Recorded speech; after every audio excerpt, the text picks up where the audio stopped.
Keçin anne, biri anne de Kameradır. Gitti, evet. Ha, kameradır. Yaxınlaşdır onu. Yaxınlaşdır görsünlər. Şurada ne var ya? Valla çok iyi Eləmə, əzildi. Kürdə balıq qalmayıb, hələ oturub qıraq. Gel elimden tutsan ana. Ver. Zerkan idi. Sağ ol Cekqulu. Sakit, hə, İlqar tutu karasa bax. Şurada balık kalmıyor. Bir sazan tiplere bak. İlqara bax. Cekqulu müəllim. Gerçekten özü.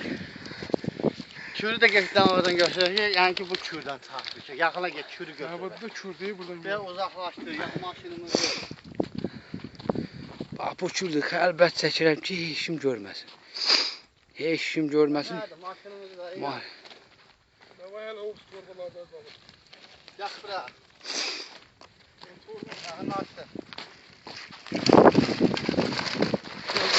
Bu nədir? Allah bərəkət versin, əzmə ürəyim ağrır. Əzmə olar yetdi ora. Bak lan ne sap.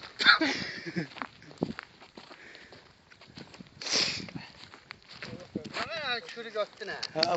Çox görmədim də, dedim ki, yazın xəlbətdə kürü görən olmasın. Gel bırak, gel kürü ilgimizi görsün. Gel bırak. O bizi sesim çık. Oh!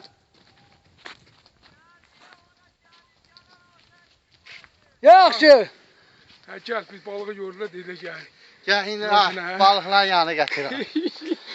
Bırak kim kapı? İkimiz bizden. Mənim kim değil. Gel ikimiz bizden. Yola yaxşı anda. Kendi bırak. Əlba belə yaxşıdır ha. Bu ne?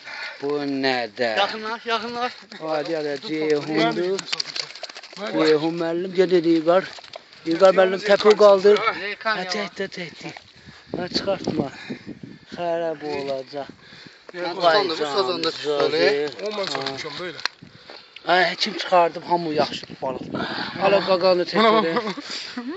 Qaqan da bir dənə belə rizlaslar. Bax, bir dənə balıqlan yanı, balıqlan yanı, balıqlan. Balıqlan. Bizim balıqlar, aşağıdan balıqlarla mən şəklimi çəkə hərdən. Haydi. Hadi yani kürü götürüm ne arkadaş. Bak ha. Kulübüne bak bana. Bol değil bol. Ya ağzına. Heç onlar görsünlər ha. Hayır görmüyor. Yani evden kürü götürdüm. İlkan bunu gel el ona bir daha balacalar.